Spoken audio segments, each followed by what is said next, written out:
Eu sou Carlos Frederico Marés de Souza Filho. Entrei na UFPR no curso de Direito em 1965 e me formei em 1969, quero dizer, saí em 1969. Meu diploma data de 1975, 5 anos depois, porque a ditadura não quis me dar o diploma depois de eu formado. Mas é outra história. Depois disso, quando eu voltei, saí para o exílio, voltei do exílio, fiz mestrado também na UFPR, que terminei em 78, e quando abri o doutorado, fiz doutorado também na UFPR, que terminei em 1988. Sou professor da PUC, Paraná, de Direito, e do programa de mestrado e doutorado da PUC. Sou procurador do Estado desde 81. Eu era estudante, estudava no Colégio Estadual do Paraná, fiz o secundário no Colégio Estadual do Paraná, que era naquele momento o grande colégio estadual, era o grande colégio do Paraná, ou seja, para entrar o ingresso era complicado, tinha que entrar, tinha um exame de admissão. Os professores do Colégio Estadual, quase todos, ou pelo menos a boa parte, tinha ligação com a universidade, dava aula também na universidade. Naquele momento, a questão política era uma questão muito viva na sociedade. Havia grupos de estudo político, já no secundário, não estou nem falando da universidade, já do secundário, né? Influenciados pelos universitários. E o Partido Comunista Brasileiro tinha uma presença muito grande nos estudantes universitários e tinha também uma categoria de simpatizantes comunistas no secundário. Então, oferecia cursos para os secundaristas, cursos de filosofia, de marxismo, de sociologia.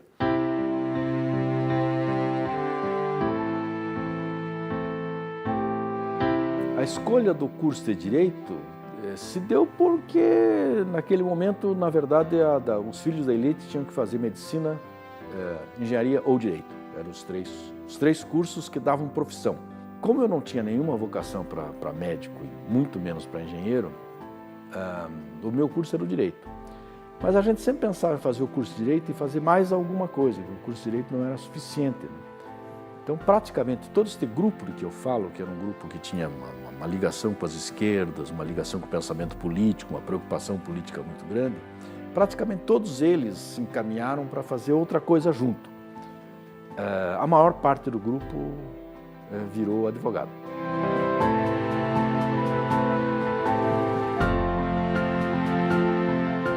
Nós fazíamos prova escrita de várias coisas, de literatura. Português era dividido em gramática, literatura, história, inglês, latim. Eu fiz prova de latim para entrar no curso de Direito. E depois tinha prova oral.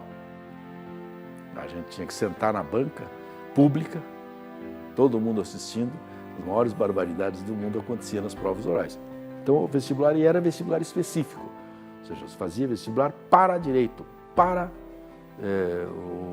o curso de jornalismo, para letras. Não era um vestibular genérico que você depois que valia para todo mundo.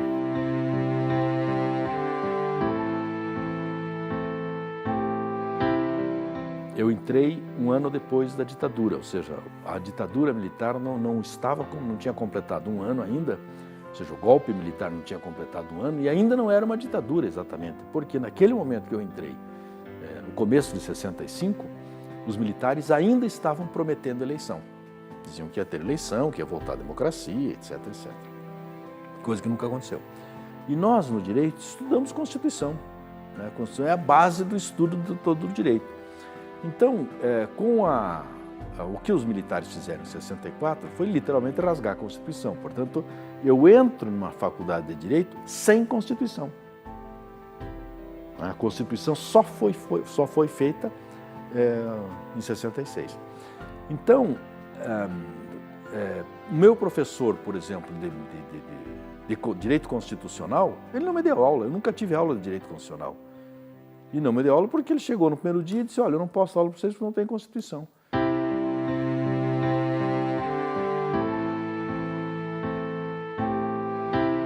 Como havia uma reação muito grande nas universidades, os militares resolveram acabar com o movimento estudantil, de várias formas. E uma das formas que inventaram para acabar com o movimento estudantil foi acabar com os centros acadêmicos e com as organizações de unificação de centros acadêmicos. E os militares inventaram, em 65, uma nova estrutura ao invés de proibir qualquer organização que parecia meio grosseiro demais, eles resolveram ser mais sofisticados e criaram estruturas de organização estudantil. Então, tinha os diretórios acadêmicos, os diretórios centrais e até diretórios centrais. Então, cada universidade podia ter um diretório central. Com isso, eles imaginavam que estava acabando a União Nacional dos Estudantes e as uniões estaduais dos estudantes, que era o grande centro da efervescência política universitária naquele momento, universitária e secundária naquele momento. Houve muita discussão na universidade se a gente aceitava essa nova estrutura ou mantinha as velhas. O curso de Direito, por exemplo, na Universidade Federal do Paraná, foi o único que manteve a velha estrutura que se chamou Centro Acadêmico Hugo Simas, que existe até hoje. Praticamente da Federal, eu fui o primeiro presidente.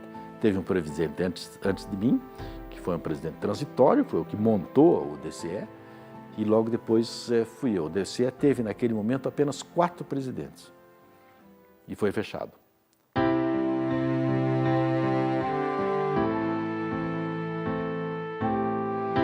Aconteceu um fenômeno, num momento aqui da Faculdade de Medicina, muito curioso, que a Faculdade de Medicina resolveu aprovar, dar uma nota de aprovação, e tinha 100 vagas. E foram aprovados 180, os 220, não me lembro bem, era o dobro.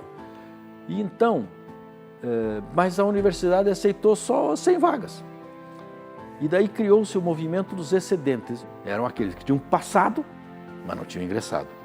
Como não havia outra alternativa, ou se estudava medicina na federal ou não estudava medicina, os excedentes começaram uma luta. Veja que essa é uma luta política pequena, uma luta política dentro da universidade, puramente de política universitária. Todas as organizações políticas dos universitários tomaram partido a favor dos excedentes. E se começou um grande movimento em defesa dos excedentes, com passeatas, discurso, ocupação da universidade, etc, etc. E nesse momento a universidade viveu grandes emoções, né? A ocupação da reitoria, a ocupação da casa do estudante, passeatas nas ruas, prisões, congressos, e era um momento muito agitado.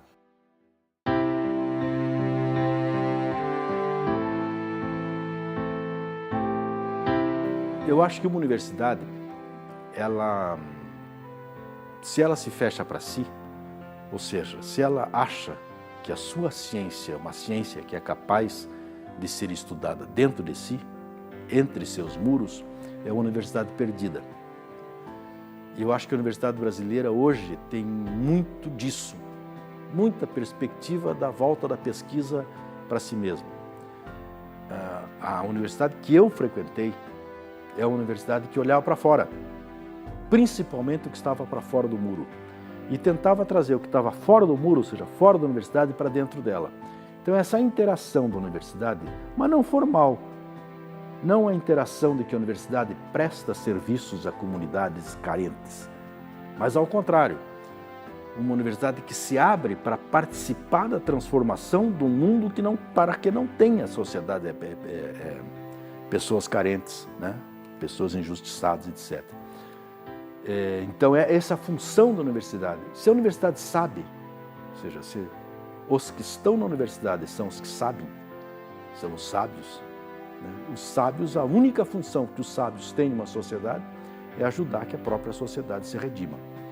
Então, a minha mensagem para a universidade hoje é que a universidade retome o seu papel de redentora. E redentora quer dizer emancipadora.